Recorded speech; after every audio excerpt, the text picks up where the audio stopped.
और next topic है भाषा शिक्षण की विधियाँ। भाषा शिक्षण एक अत्यंत चुनौतीपूर्ण लेकिन आनंददायी क्रिया है। और भाषा सीखने की मनोवैज्ञानिक चरण इस प्रकार है। पहला तो जिज्ञासा, दूसरा प्रयत्न या फिर तत्परता, तीसरा अनुकरण और चौथा अभ्यास। प्रभावी भाषा शिक्षण के लिए भी भाषा शिक्षण को इन चरणों का पर्याप्त ज्ञान होना चाहिए। और भाषा शिक्षण के माध्यम से भी शिक्षार्थी की ग्रहण शक्ति, अभिव्यक्ति क्षमता और सृजनशीलता और सद्वृत्तियों का विकास एवं सामाजिक संप्रेषण को मजबूत किया जाता है। और भाषा शिक्षण द्वारा साहित्यिक अभिरुचि तथा रसास्वादन की अभिवृत्ति भी विकसित की जाती है। भाषा शिक्षण शिक्षार्थी की मौखिक एवं लिखित अभिव्यक्ति क्षमता का विकास करने में सहायक होता है। शिक्षण में विधियां शब्द का प्रयोग है अध्यापन की उन प्रक्रियाओं के लिए किया जाता है जिनकी की सफलतापूर्ण समाप्ति के परिणाम स्वरूप छात्र कुछ सीखता है या फिर जिनके के कारण शिक्षा प्रभावपूर्ण होता है। विधियां अध्यापक की अनेकों प्रक्रियाओं का एक समूह है। विधियां क्रिया नहीं, एक प्रक्रिया है। और इस कारण से विधियां किसी भी एक ही चरण से आबद्ध न रह करके अनेकों चरणों से निर्मित होती है और इन चरणों का समन्वय ही विधि को जन्म देता है। विधियां शिक्षा की विभिन्न चरणों को समन्वित करके उसका रूप निर्धारित एवं निश्चित करती है। इस प्रकार से विधियां सीखने का एक साधन है। श्रीमती एस के कोचर ने अपनी पुस्तक methods and techniques of teaching में शिक्षण विधियों के महत्व की भी अत्यंत सुंदर व्याख्या की है और वे लिखित है। और जिस प्रकार से एक सैनिक को लड़ने के विभिन्न हथियारों का ज्ञान आवश्यक है, उसी प्रकार से शिक्षक को भी शिक्षण की विभिन्न विधियों का भी ज्ञान आवश्यक है। किस समय कौन सी विधि अपनाई जाए और यह उनकी निर्णय शक्ति पर भी निर्भर है। और इस प्रकार से शिक्षण में शिक्षण विधियों का भी अत्यधिक महत्व और शिक्षण विधियों का ज्ञान सभी शिक्षकों को होना चाहिए, आवश्यक है। शिक्षक विधियां शिक्षा के उद्देश्य तथा मूल्य से गहरे रूप से संबंधित हैं और शिक्षा प्राप्त करने में सहायक होती हैं। उत्तम शिक्षण विधि की विशेषताएं। शिक्षण कला में प्रयोग की जाने वाली उत्तम विधि में निम्नलिखित विशेषताएं होती हैं। पहला, विधियां ऐसी हो जो कि छात्रों को विशेष वस्तु के प्रति प्रेरित करें। और दूसरा, विधियां ऐसी हो जो कि छात्रों को शिक्षा का सक्रिय सदस्य बनाएं। विधियों में आवश्यक स्थानों पर भी छात्रों द्वारा संपादित करने के लिए भी पर्याप्त क्रियाओं का होना आवश्यक है। फिर विधियां सुनिश्चित एवं प्रयोग करने योग्य हों। उत्तम विधियां कलात्मक एवं व्यक्तिगत होती हैं और वे अध्यापक को भी वांछित एवं अवांछित का ज्ञान कराती हैं। और उत्तम विधियां छात्रों में वांछित परिवर्तन लाती हैं और उनमें अच्छी आदतों का निर्माण भी करती हैं। उत्तम शिक्षण विधियां वे हैं जो कि पूर्व निर्धारित उद्देश्यों की प्राप्ति के भी सहायक हों। और शिक्षण विधि शिक्षण उद्देश्यों को प्राप्त करने में सहायक होनी चाहिए। शिक्षण विधि विद्यार्थियों में वैज्ञानिक दृष्टिकोण उत्पन्न करने वाली तथा वैज्ञानिक विधि से भी कार्य करने का प्रशिक्षण देने वाली हो। शिक्षण विधि मनोवैज्ञानिक सिद्धांतों का पालन करने वाली हो और अर्थात विद्यार्थी की योग्यता, स्तर, रुचि तथा आवश्यकताओं की पूर्ति करने वाली हो। सजीव वातावरण बनाने में सहायक हो अर्थात प्रजातांत्रिक विधि हो और विधियों को अंतः क्रिया के अधिकाधिक अवसर देने वाली व उत्साहवर्धक वाली हो। करके सीखने के सिद्धांत अर्थात क्रियाशीलता पर भी आधारित होनी चाहिए और कम समय लेने वाली तथा प्रभावी भी हो। और शिक्षण विधि में जो है व्यावहारिकता होनी चाहिए और अर्थात उसे आसानी से प्रयोग में लाया जा सके। शिक्षण विधि को भी गतिशील होना चाहिए, न कि स्थिर। और वे विद्यार्थियों में मानसिक गुणों के साथ साथ ही शारीरिक, सामाजिक व संवेगात्मक गुणों का विकास करने वाली अर्थात सर्वांगीण विकास के अवसर देने वाली हो। और विधि शिक्षण सहायक सामग्रियों के माध्यम से भी सरल व स्पष्टता लाने वाली हो और जिसकी शिक्षक व विद्यार्थी दोनों ईमानदार हो व आत्मविश्वास से शिक्षण प्रक्रिया में भाग ले तथा यह विद्यार्थियों को रटने से दूर करने वाली हो। विधियां ऐसी हो जो कि छात्रों को स्वाध्याय हेतु प्रेरित करे।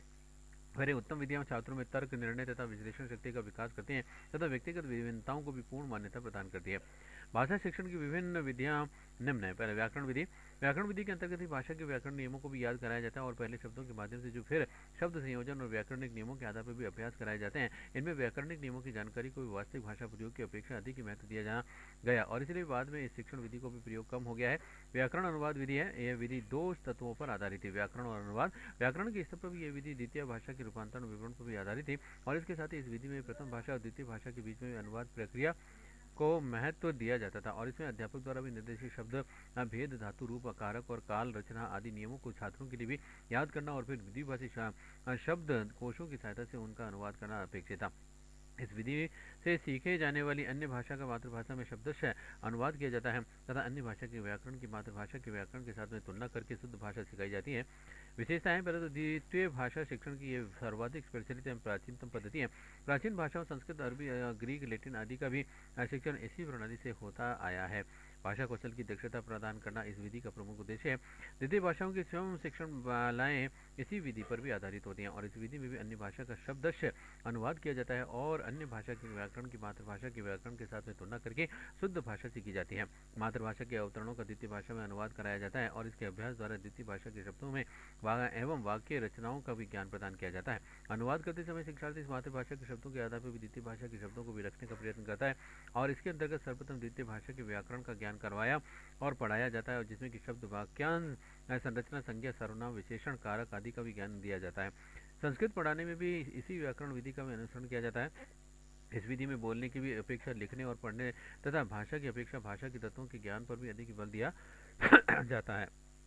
दो से इसका वैसे ये विधि सीखने जाने वाले भाषा को भी मातृभाषा के परिप्रेक्ष्य में भी रखकर के सीखने पर बल देती है और इसमें लक्ष्य भाषा सीखे जाने वाली भाषा का महत्व कम है और इसमें भाषा के जीवंत पक्षों पर भी ध्यान नहीं दिया जाता तथा छात्र की रुचि एवं अभिप्रेरणा को समाहित नहीं किया जाता है। अनुवाद में समानार्थी शब्दों के ढूंढने की समस्या की अतिथि भाषा के गठन की भी समस्या है। दो भाषाओं के गठन के समान नहीं होते हैं। यही सही अनुवाद वही व्यक्ति कर सकता है जो जिसका कि दोनों भाषाओं पर भी पूर्ण अधिकार होता है। अतः व्याकरण एवं अनुवाद पद्धति द्वितीय भाषा एक्शन की वैज्ञानिक पद्धति नहीं है। फिर भाषा शिक्षण का अधिकांश समय भी व्याकरण ज्ञान में समाप्त हो जाता है और इस पद्धति में व्याकरण की ही अध्ययन का मुख्य विषय बन जाता है और इस पद्धति में मौखिक अभ्यास की अपेक्षा होती है। और 18वीं सदी में भी जॉन बैस्टर्डो ने व्याकरण पद्धति का विरोध किया था और कहा है कि भाषा शिक्षण में पहले बोलने और फिर पढ़ने पर बल देना चाहिए और व्याकरण पर बाद में। इस विधि में बोलने का अभ्यास नहीं हो पाता है और छात्र भाषा के प्रयोग में सक्षम नहीं हो पाता है। व्याकरण के नियमों को रटने पर भी अधिक बल होता है और भाषा का व्यवहारिक पक्ष भी उपेक्षित रहता है। प्रत्यक्ष विधि में व्याकरण अनुवाद विधि भी सीमाओं को दूर करने तथा भाषा शिक्षण को व्यवहारिक बनाने की दृष्टि से भी प्रत्यक्ष विधि अपना सामने आई है। इस विधि में शिक्षार्थी की मातृभाषा को मध्य से नहीं बनाया जाता और सीखी जाने वाली अन्य भाषा के सीधे संपर्क में लाकर के शिक्षार्थी को मौखिक अभ्यास के सहारे भी भाषा सिखाई जाती है। इसलिए इस विधि को मौखिक वार्तालाप विधि भी कहा जाता है और देर तक वाक्यों को सुनना फिर उनका इस तरह से अभ्यास करना कि वे वाक्य आदत के रूप में भी ढल जाए, इस विधि की मुख्य शिक्षण प्रक्रिया और ये विधि भाषा गम की स्वाभाविक प्रक्रिया पर भी आधारित है, जिसकी की मुख्य मान्यता यह है। प्रमुख मान्यता यह है कि भाषा का तात्पर्य बोलने से और लिखने से नहीं और भाषा आदतों का समूह है और भाषा वह है जिससे कि मूल भाषा भाषी लोग बोलते हैं और वह नहीं जो कि व्याकरण देता है। और अपनी इन मान्यताओं के कारण प्रत्यक्ष विधि भाषा शिक्षण की एक प्रमुख और लोकप्रिय विधि के रूप में विकसित हुई है, क्योंकि इसका लक्ष्य था भाषा शिक्षण के माध्यम से शिक्षार्थी में भाषा व्यवहारों को पुष्ट करना। और इस विधि का मुख्य सिद्धांत यह है कि जिस प्रकार से बालक श्रवण एवं अनुकरण द्वारा भी मातृभाषा सीख लेता है, उसी प्रकार से वह दूसरी भाषा भी सीख सकता है। और इसमें भाषा के दो आधारभूत कौशलों को सुनना और बोलना और सीखने का पर्याप्त अक्सर मिलता है और तथा उस भाषा को ध्वनियों एवं उच्चारणों से बालक सहज ही परिचित हो जाता है। फिर संप्रेषण परक भाषा शिक्षण विधि। प्रत्यक्ष विधि में भाषा सीखने के संबंधित व्यवहारिक पक्ष पर भी बल दिया गया है और इसी पक्ष को और प्रबल बनाने के लिए भी संप्रेषण परक भाषा शिक्षण विधि सामने आई है, जिसमें कि भाषा शिक्षण के निम्नलिखित लक्ष्यों को जोड़ा है। भाषा सीखने का तात्पर्य भाषा प्रयोग को सीखना है और भाषा प्रयोग सीखने के अंतर्गत ही भाषा की संरचना को भी सीखना समाहित रहता है। और भाषा को केवल एक नियमबद्ध व्यवस्था के रूप में भी सीखना पर्याप्त नहीं है और उसे एक सामाजिक संप्रेषण की वस्तु के रूप में भी सीखना सिखाना चाहिए।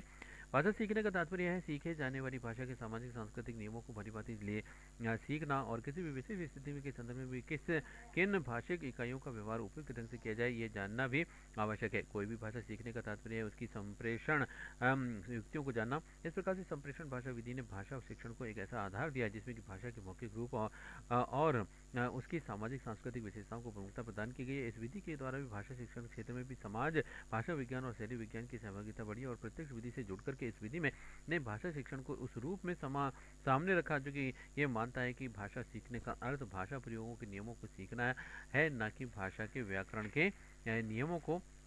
और एक से फिर अनुकरण विधि में अनुकरण विधि के ने बालक अपने शिक्षक का भी अनुकरण करना, लिखना पढ़ना और उच्चारण करना व नवीन रचना करना भी सीखता है। इस विधि में भी शिक्षक बालक को आरंभ में अक्षर ज्ञान कराना आरंभ करता है और वह निम्नलिखित प्रकार का बालक अनुकरण द्वारा सीखता है। और यह लिखित अनुकरण में निम्न प्रकार का होता है। पहले तो रूपरेखा अनुकरण में शिक्षक हल्के जाता हाथ से अभ्यास पुस्तिका पर भी अक्षरों की आकृति बना देता है अथवा मुद्रित पुस्तिकाएं जिनमें कि अक्षर या फिर वाक्य बिंदु रूप में भी लिखे होते हैं बालकों को देता है और बालक उन बिंदुओं पर सदैव हाथ से भी पेंसिल या फिर बाल पेन फेरते हैं और ये उन्हीं रेखाओं को पुष्ट बना देते हैं। और ये बहुत ही पुरानी विधि है और बहुत से से स्थानों पर भी अभी प्रचलित है और इस विधि से अक्षर सीखने का अभ्यास भी करने के लिए भी विशेष प्रकार की अभ्यास पुस्तिकाएं भी उपलब्ध होती हैं। बालक अभ्यास करते करते अक्षरों या फिर शब्दों को लिखना सीख जाता है। दूसरा, स्वतंत्र अनुकरण में अध्यापक श्याम पट पर या फिर अभ्यास पुस्तिका पर भी अक्षर लिखन देता है और बालक कहता है कि वह नीचे से स्वयं उसी प्रकार के अक्षर लिखे जैसे कि कै।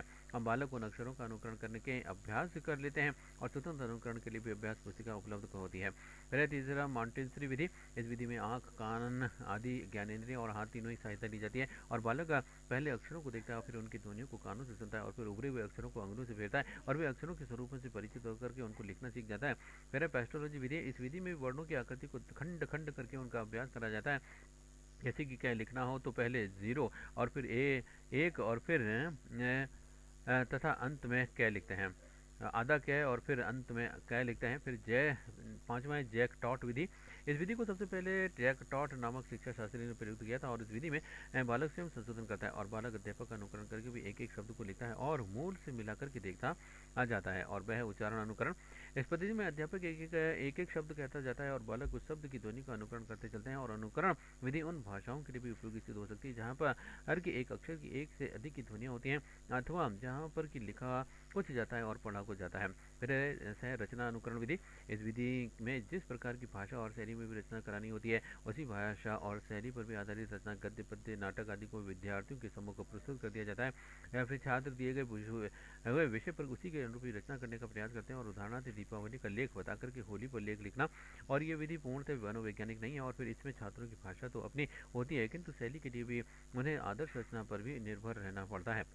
यह विधि उच्च कक्षाओं के लिए भी उपयुक्त हो सकती है। इकाई विधि में इकाई विधि अध्ययन तथा अध्यापन की विधि है जो कि विषय वस्तु को भी छात्रों के सम्मुख इस प्रकार से प्रस्तुत करती है कि वे सीखने में मानसिक एवं शारीरिक रूप से भी व्यस्त है और रहे और इस प्रकार से ज्ञान प्राप्त करे कि प्राप्त ज्ञान के माध्यम से भी वे नई परिस्थितियों के साथ में समायोजन कर सके। और इकाई पद्धति विषय वस्तु और शिक्षण प्रविधियों तथा मुक्तियों के संगठन की वह पद्धति है जो कि पढ़ाने तथा सीखने को भी बहुत उत्पादक बनाती है। सन 1926 में डॉक्टर मॉरिसन ने इकाई संगठन के लिए भी निम्नलिखित 5 पदों का उल्लेख किया था। पूर्व ज्ञान। इस पद में अध्यापक छात्रों के पूर्व ज्ञान का भी पता लगाता है और प्रस्तुतिकरण। यहाँ पर अध्यापक नवीन ज्ञान को भी छात्रों के सम्मुख प्रस्तुत करता है। और फिर आत्मीकरण। इसमें छात्र नए ज्ञान को भी आत्मसात करने तो भी अनेक क्रियाएं करते हैं जैसे कि पढ़ना, लिखना, बातचीत करना, वाद विवाद करना, पूछना, तर्क करना, परामर्श करना आदि। इस पद में कक्षा की व्यवस्था अव्यवस्थित हो जाती है। संगठन इस पद में अव्यवस्थित कक्षा को पुनः एकत्रित करके कक्षा के प्रत्येक छात्र में उसके द्वारा अर्जित की जाने वाले ज्ञान को भी तार्किक तथा बोधगम्य रूप में भी देखने को कहा जाता है।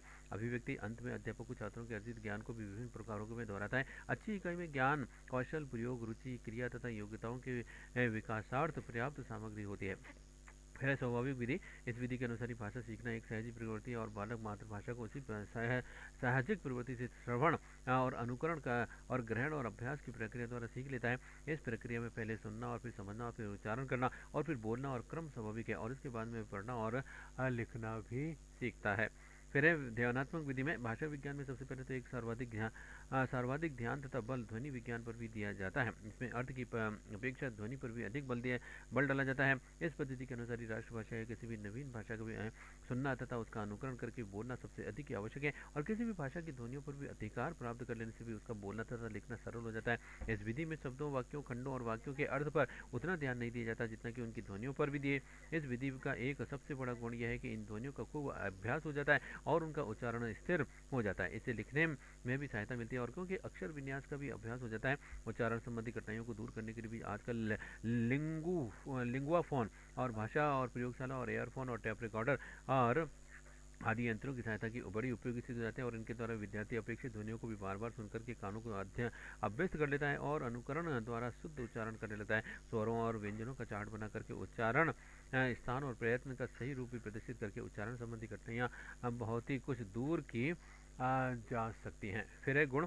इस विधि के लिए एक साथ ही उच्चारित होने वाले शब्द एक साथ ही सिखाए जाते हैं और जैसे कि गर्म, नर्म, गरम, मर्म, शक्ति, भक्ति, मुक्ति आदि। और इस विधि में यह ध्यान भी रखा जाता है कि बालक शीघ्र ही शुद्ध लिखने पढ़ने में सफल हो जाए और हिंदी वर्णमाला के अक्षरों का क्रम भी उच्चारण स्थान के अनुसार ही सज्जित है और ये विधि उनका पूरा लाभ भी उठाती है और इसमें अंग्रेजी वर्णों का भी उच्चारण दोष दूर हो जाता है। अतः आरंभ में बैट, कैट, रैट, मैट आदि सिखाए जाते हैं। फिर अक्षर बोध विधि। और इसमें यह सबसे प्राचीन शिक्षण विधि है और इसमें सर्वप्रथम तो स्वर और व्यंजन शब्दों को पढ़ाया जाता है और इस विधि में अक्षर की ध्वनियों को प्रधानता दी जाती है और स्वर शिक्षा में बालक को शुद्ध उच्चारण का अभ्यास भी कराया जाता है और इसके बाद में बालक स्वर और व्यंजन का मिलान सीखता है और बच्चों को अक्षरों का मिलाया जाता है सिखाया जाता है और इसके बाद में शब्दों को मिला करके वाक्य बनाया जाता है और अक्षर बोध विधि से बालकों का उच्चारण विशुद्ध होता है और अक्षर शब्द तथा वाक्य का क्रम भी ज्ञात होता है। और फिर है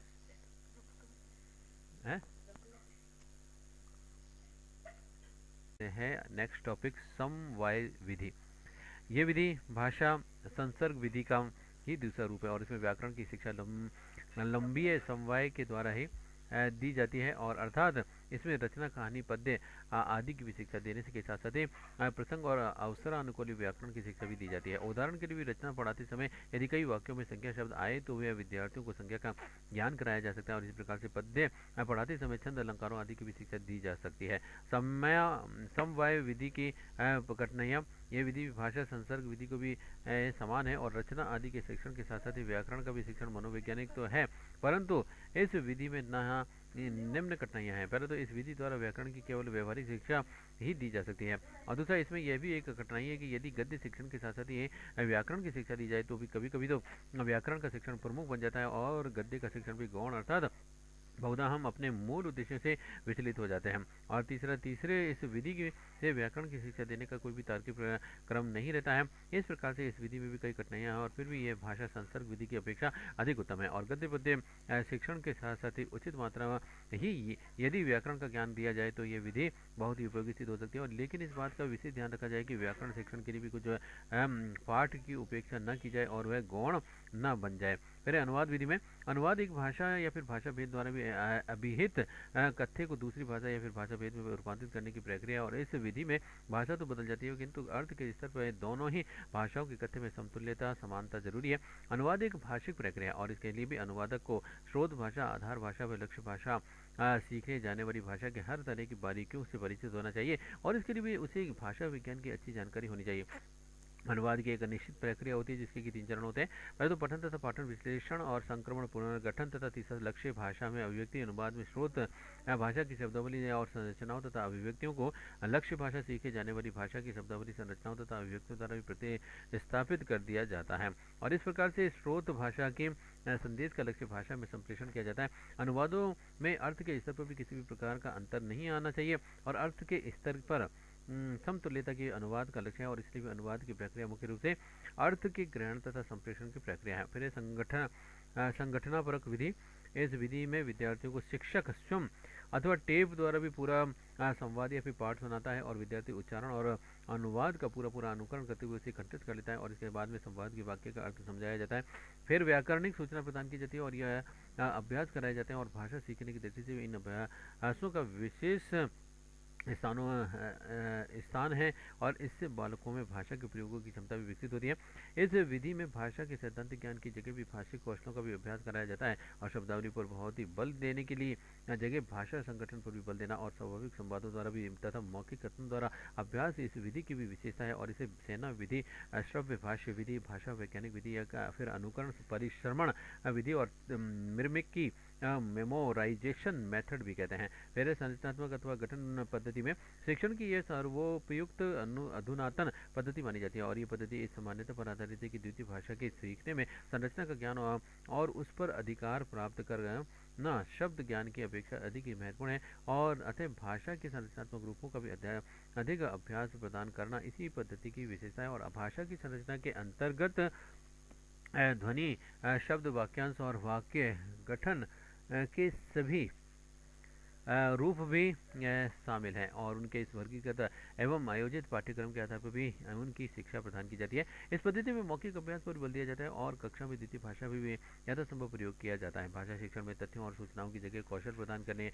पर विशेष बल दिया जाता है और शिक्षक और शिक्षार्थी दोनों ही पक्षों का कार्य एक सुनियोजित और संयुक्त प्रयास के रूप में भी संपन्न होता है और इस विधि के में विशेष ध्यान रखने ऐसे शिक्षार्थी दोनों ही पक्षों का कार्य एक सुनियोजित और संयुक्त प्रयासों के रूप में भी संपन्न हो जाता है। और इस विधि में भी विशेष ध्यान रखने की बात है कि एक संरचना अच्छी तरह से सुदृढ़ हो जाने पर भी दूसरी संरचना का प्रयोग और अभ्यास कराया जाता है, और इस प्रकार से भाषा सीखने की उपयुक्त स्थिति का निर्माण इस विधि की प्रमुख विशेषता है।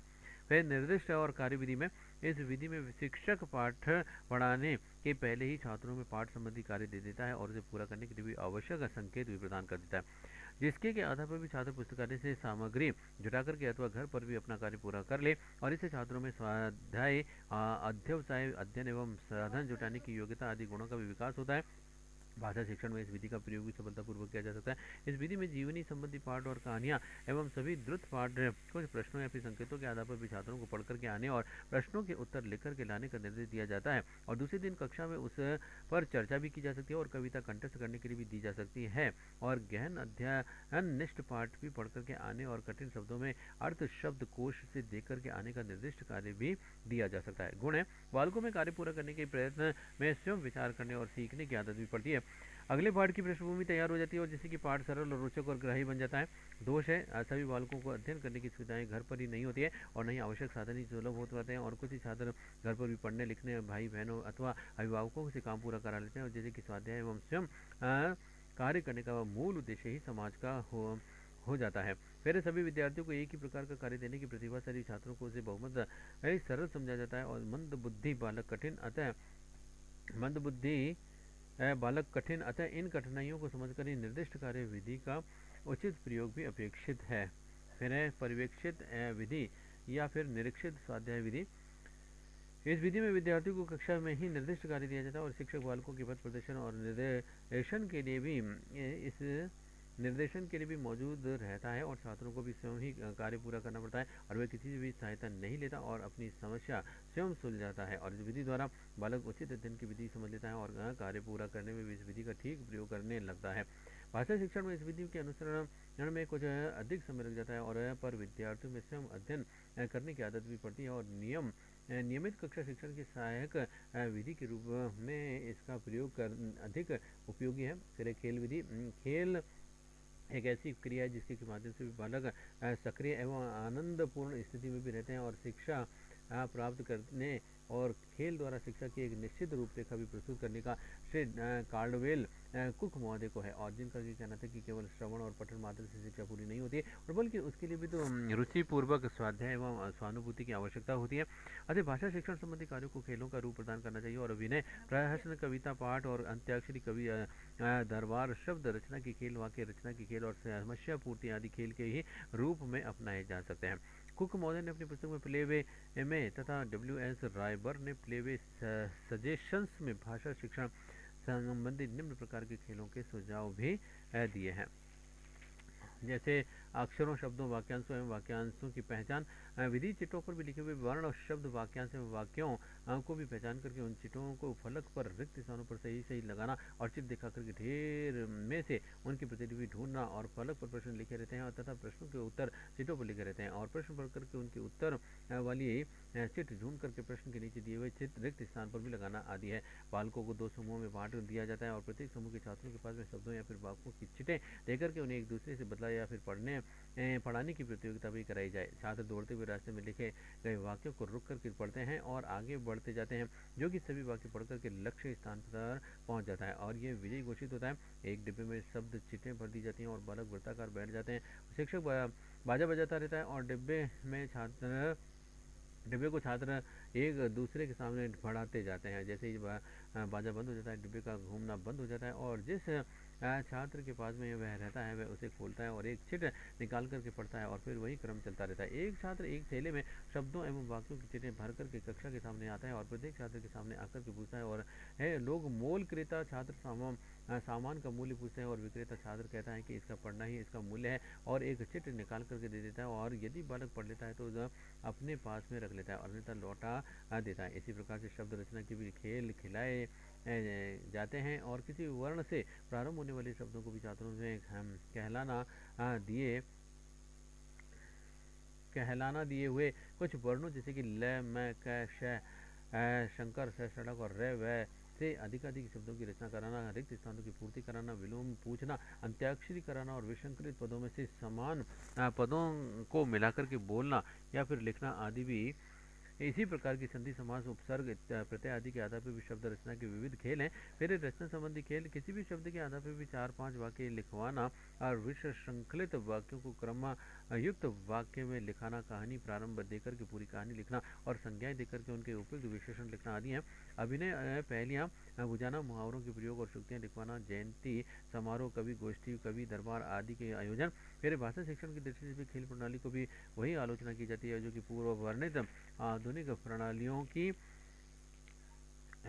जा चुकी है, अर्थात उसके द्वारा भी भाषा एवं साहित्य का भी क्रमायोजित शिक्षण नहीं हो पाता है और उपयुक्त शब्द वाक्यों के खेल प्रारंभिक कक्षाओं के लिए ये उपयुक्त है, ऊंची कक्षाओं के लिए भी नहीं। और शब्द रचना, वाक्य रचना और कहानी तथा विविध साहित्यिक एवं सांस्कृतिक आयोजन माध्यमिक एवं उच्चतर माध्यमिक कक्षाओं के लिए भी उपयोगी हैं और उनमें पर वे पाठ्य विषय की विधिवत शिक्षा के साथ में सह शैक्षणिक क्रिया का या फिर खेल के रूप में उपयोगी सिद्ध होते हैं। हिंदी शिक्षण की विधियाएं शिक्षण की दृष्टि से हिंदी भाषा के क्षेत्र को निम्न 3 भागों में वर्गीकृत किया जा सकता है।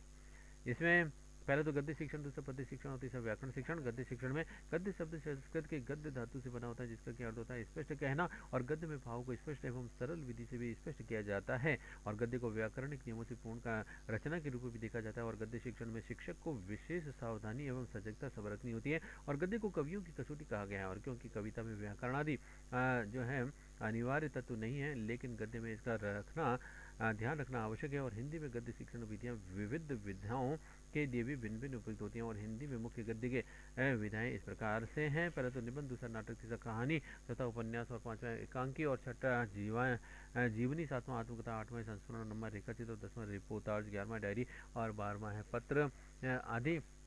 और हिंदी भाषा में गद्य शिक्षण के अंतर्गत इन विभिन्न विधाओं का भी अध्यापन करने में कई परंपरागत व आधुनिक प्रणालियां हैं। परंपरागत प्रणालियों में विशेषण विधि और प्रश्नोत्तर विधि और व्याख्या विधि आदि मुख्य हैं और आधुनिक प्रणालियों में खेल विधि, नाटक या फिर अभिनय विधि और उपकरण विधि और सूक्ष्म शिक्षण तथा अभिक्रमित अनुदेशन को भी अपनाया जा सकता है। और भाषा शिक्षण में विधियों का चयन करते समय विषय वस्तु का स्तर भी शिक्षार्थियों का स्तर और शिक्षण उद्देश्य को भी ध्यान में रखा जाना चाहिए। भाषा शिक्षण के अंतर्गत गद्य शिक्षण के उद्देश्य हैं। शिक्षण विधियों को चयन के उद्देश्य की भूमिका सर्वोपरि होती है और गद्य शिक्षण के उद्देश्यों को 2 भागों में व्यक्त किया जाता है, एक तो सामान्य उद्देश्य और दूसरा विशेष उद्देश्य। गद्य शिक्षण में के सामान्य उद्देश्य हैं भाषा संबंधी ज्ञान की अभिवृद्धि करना तथा भाव व्यक्त करने की नवीन शैलियों में परिचय करना और इसके अंतर्गत ही शब्द रचना, अर्थ और उसके पर्याय व विलोम आदि भी शामिल हैं। मेरे छात्रों के शब्द भंडार तथा स्तुति भंडार की वृद्धि करना और छात्रों की स्मरण शक्ति व सर्जन शक्ति का विकास करना और छात्रों के शब्दोच्चारण को शुद्ध करना तथा शुद्ध शब्द व शुद्ध वाक्य आदि का ज्ञान और छात्रों में मौखिक व लिखित अभिव्यक्ति की क्षमता उत्पन्न करना और विद्यार्थियों की मानसिक, तार्किक तथा बौद्धिक शक्तियों का विकास करना, पाठगत सुंदर भावों तथा विचारों तथा चरित्र निर्माण में योग देना और छात्रों को व्याकरण के नियमों का ज्ञान देना और छात्रों में सकारात्मक सोच विकसित करना, छात्रों में सृजनशीलता व रचनात्मकता का विकास करना मेरे गद्य शिक्षण के विशिष्ट उद्देश्य हैं। एक तो गद्य पाठ विशेष के अध्यापन के लिए विशिष्ट उद्देश्य भी पाठ में निहित मुख्य भाव या फिर कलात्मक विशेषता पर भी आधारित होते हैं। छात्रों में इन्हीं को समझने की क्षमता और उत्पन्न करना और इस विशेष गद्य पाठ का उद्देश्य होता है और गद्य शिक्षण के विशेष उद्देश्य को अधोलिखित भागों में विभक्त किया जा सकता है। इसमें एक तो किया जा सकता है और पहला तो है ज्ञान, दूसरा है अवबोध और तीसरा है ज्ञान उपयोग और चौथा अभिरुचि, पांचवा अभिवृत्ति और छठा कौशल ज्ञान। इसके अंतर्गत ही उन सभी बातों को भी जानकारी आती है जो कि उन पढ़ाई जाने वाले पाठ के माध्यम से भी छात्रों तक पहुंचाई जाती है और ज्ञान के निम्न प्रकार है भाषा तत्वों का ज्ञान और वह विषय वस्तु का ज्ञान और सह रचना रूपों का ज्ञान। फिर है अवबोध, यह समझा पाना कि किसी भी शब्द का प्रयोग कहाँ कहाँ और किन किन परिस्थितियों में किया जा सकता है तथा शब्दों का अंतर स्थापित करने की क्षमता उत्पन्न करना और तुलनात्मकता का ज्ञान इसी उद्देश्य से पूर्ति करता है। ज्ञान उपयोग, ज्ञान प्राप्त का संबंध चाहे वह भाषा तत्वों से हो या फिर विषय वस्तु से, उसका विभिन्न परिस्थितियों में प्रयोग करना भी ज्ञान उपयोगी के अंतर्गत ही आता है। अभिरुचि, पढ़ाई जाने वाली विषय वस्तु या फिर भाषा तत्वों के ज्ञान में रुचि के लिए भी बदलती हुई विधियों में भी और क्रियाओं का प्रयोग भी करना, जैसे कि बच्चों के अशुद्ध उच्चारण को शिक्षक द्वारा कभी कभी छात्रों से और कभी बोलकर व लिख करके शुद्ध करना चाहिए, जैसे कि फलस्वरूप छात्रों की पाठ के प्रति भी रुचि उत्पन्न होगी। फिर अभिवृत्ति, पाठ को पढ़ने के पश्चात छात्रों के मन पर भी उस पाठ को पढ़ने का जो प्रभाव पड़ता है उसे मनोवृत्ति या फिर अभिवृत्ति कहते हैं। और फिर है कौशल। जब कोई भी बात शब्द अपने शब्दों में इस प्रकार से कही जाती है कि उसे दूसरे लोग सुन करके हमें पढ़ करके प्रभावित हो जाए, तो ये वह कौशल है जैसे कि छात्र में नवीन शब्दों का शुद्ध उच्चारण एवं यथास्थान प्रयोग करने का कौशल उत्पन्न करना तथा भावानुकूल वाचन को भी कौशल उत्पन्न करने का प्रयास करना। और गद्य शिक्षण की विधियां हैं। गद्य शिक्षण की विभिन्न विधाओं के शिक्षण के लिए भी अनेक विधियां हैं और इन विधियों में इकाई विधि, अनुकरणात्मक विधि, व्याकरण अनुवाद विधि, अभिक्रमित अनुदेशन विधि, भाषा साहचर्य विधि, व्याख्यान विधि, प्रश्नोत्तर विधि, श्रुत लेखन विधि आदि प्रमुख हैं। इन विशिष्ट सामान्य विधियों में भी उत्तम एवं प्रभावपूर्ण गद्य नियम के चारण इस प्रकार से होने चाहिए। एक तो पहला वाचन, दूसरा व्याख्या और तीसरा पृष्ठ पोषण और चौथा है मूल्यांकन।